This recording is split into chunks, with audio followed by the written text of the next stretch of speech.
friends, my name is Stevie Cade and welcome to Film Trigger. If you're familiar with my channel, you will know that this time of year at the Cade house, that little taint of time between Halloween and Christmas, where we celebrate Xmas. Well, Steve, what is Xmas exactly? Well, Xmas is that time of year where we celebrate the horror Christmas hybrid movies. So for the Cade house, we made it a holiday. Before we dive into our Xmas movie review, if you could, hit that like, thumbs up button, that subscribe button, and the little bell ding thing so you get notified every time I upload a new video. Or hit the thumbs down. I honestly don't give a shit. You're an adult, do what you want. Without further ado, let's dive into my review for Gremlins.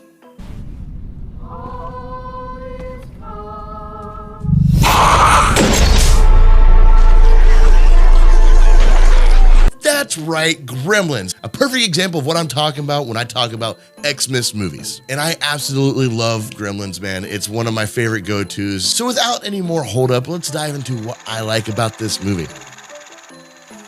The horror elements during this Yule-time season are spectacular. I think this movie just hits it home. It's pretty gruesome in the sense of mutilation against the Gremlins themselves, which is one way that this movie got away with such a low PG grade because it follows the MCU rules of blood spilling. If you have an alien with blue skin, they bleed blue blood. If you have an alien with green skin, they bleed green blood. And that makes it safer for family-friendly watching.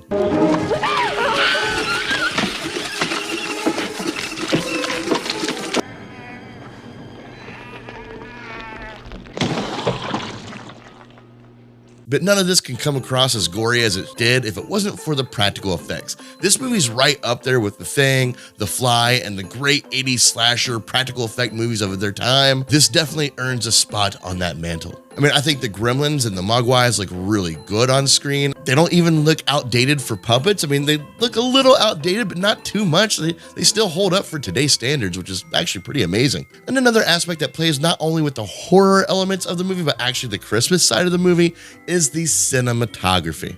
There are some definite horror elements when it comes to the lighting of this movie, but then there is the Christmas side of this movie, and I thought the soft glow lens that they use in this movie really amped up the magical Christmas feel that is going on while you're watching these little fuckers terrorize this town.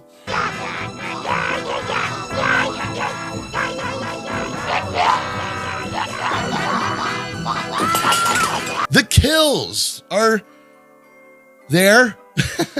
I couldn't really do a kill count here, but there are quite a bit of kills. But again, it plays into the gremlin kills. We gotta stay away from the human element of the kills. I mean, they're there, but they kind of go the Jaws route of things. You know, like they don't show the kills on screen too often, but you know that they're there. It's very suggested that it's there. I actually think that worked very well for this film. And there are some on-screen deaths. Unfortunately, the first one being, you know, they played into that trope. The first kill was a black guy.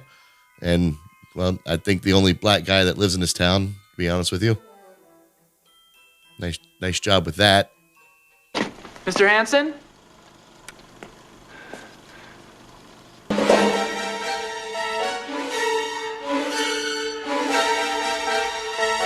But as a matter of fact, they actually shot this scene twice because the original death was supposed to be a lot more gruesome. He was going to have syringes all in his face and everything. But one of the things that plagues this movie is the studio kind of wanted them to back off some of the horror elements. And there is a lot of horror elements that were actually edited out of this movie.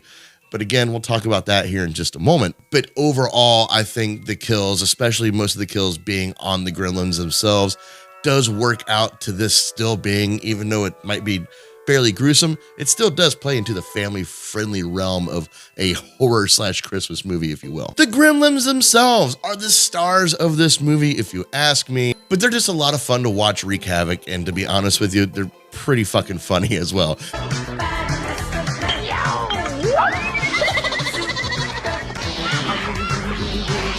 The ending scene with Spike at the fountain. I thought this was a true testament to practical effects and what they can offer to a film, but it's just gross and uncomfortable. And best of all, it's horror.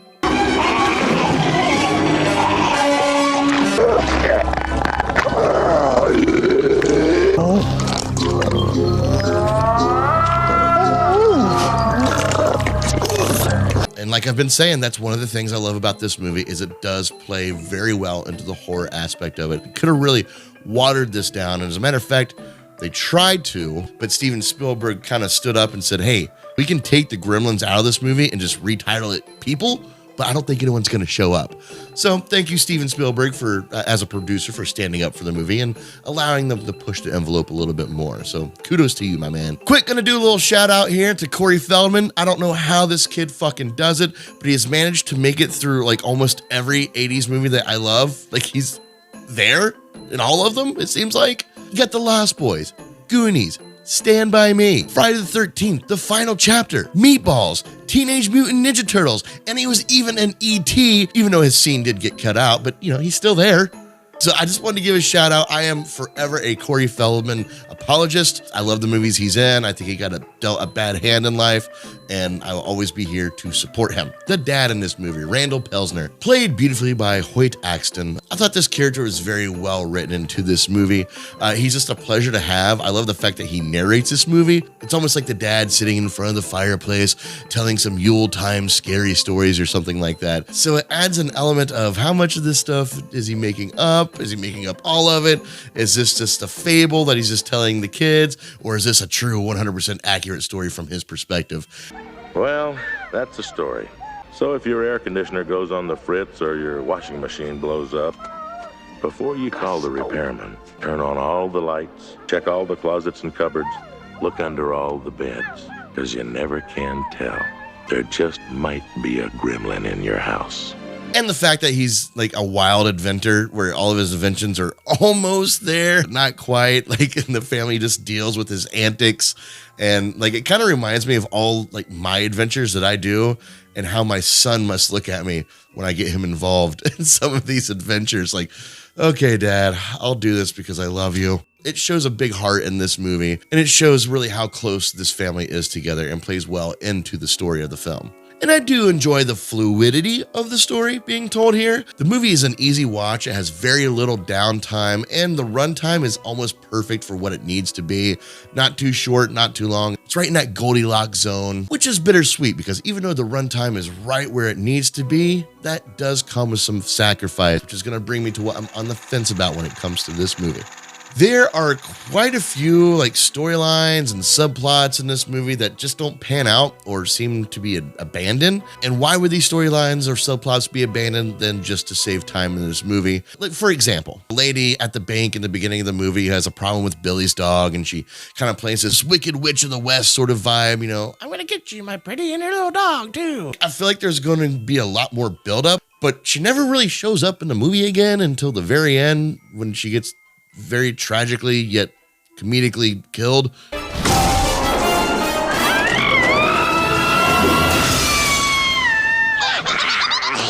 But this is a prime example of what I'm talking about, like when I say subplots were set up but they weren't paid off. And to me, that's a direct result of saving on the overall runtime of the movie. We've taken out some subplots. We asked some of the horror to be toned down. How else can we save time?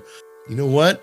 Let's have 99.9999% of the gremlins get killed all at once in this movie.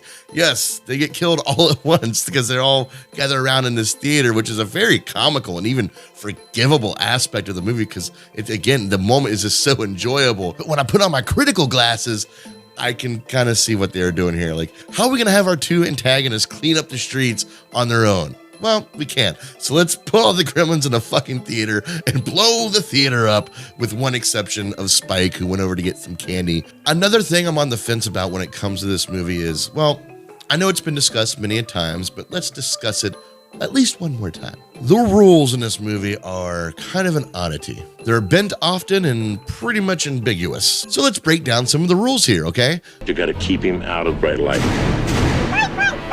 It's ambiguous to the nature of how bright is too bright or how dim is like safe. I don't know. I mean, like there's often parts of this movie where the gremlins are smoking. So they had to light the cigarettes, right? With fire. You light cigarettes with fire. That's how you smoke, right? But when Cade tried to light one of their cigarettes, they all reacted to the bright light and fell backwards. And that's how Cade discovered bright light was one of their weaknesses. Definitely a plot convenience in the movie, but it does beg the question of how bright is too bright. I mean, a flashlight is too bright, but a giant movie screen isn't. See where I'm going here? They bend the rules a little bit.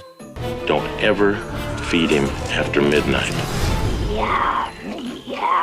Now, this point has been beaten into the ground for years and years and years of debate, even made fun of by the studio itself because they made a joke about it in the second Gremlins movie of, okay, well, midnight is a floating time because of different time zones. It's midnight somewhere always. This is not really much of a problem as much as an oversight to the rules and can be simply fixed in future projects by just saying, don't let the gremlins eat once it's dark outside or nighttime. Once it's nighttime and dark, they can't eat until the sun comes back up. Easy fix. Not sure why that was not thought of before they made this movie, but whatever, man. That's why it's on the fence. And the one that bothers me the most is don't get them wet or they'll multiply. Keep him away from water. It's incredible. But again, they bend the rules in this movie, and water is no exception at all. Like snow. Snow's water, right? And there's a lot of snow in this movie, but they're not multiplying because of snow. But I digress. I use suspension of disbelief to kind of shut those things off to the side, those little loopholes off to the side, because the movie's a lot of fun. I just have a good time with it. So, like, I'm just being nitpicky. This review is just me nitpicking the movie. Honestly, that's pretty much it. I don't have anything I don't like about this movie, and this is something I'm finding more and more when I'm diving down nostalgic type of films. When I watch them, even though I have my critical glasses on, I forgive it because I just remember how much fun I had with it, and I do have a lot of fun with this movie. So overall, this film is exactly what Xmas represents in the Cade house. It's a fun and horrifying popcorn movie that you can sit and watch with your family in the ambient glow of your Christmas tree. This movie begs for more sequels. As a matter of fact, I think this movie begs for prequels. Could you imagine a prequel series of Gremlins where we're shown the Gremlins are actually responsible for some of the real life catastrophic events? I would pay all the money to see that. The practical effects are stellar, and what I was on the fence about is easily forgivable just because of how fun this movie actually is. And for all these reasons, I'm giving this movie a B+. That was wonderful. Bravo! I loved that. Oh, it was great. Well, it was pretty good. There's my Xmas review for Gremlins. Tell me, what do you think of this movie? Did you grow up with this movie like I did? And you have a very nostalgic feel about it? Or are you a newer viewer to this movie and maybe you don't feel the same way? I would like to know both of those thoughts in the comments below. Also, be sure to check out some more of my videos. And as always, stay trigger happy, my friends. Peace.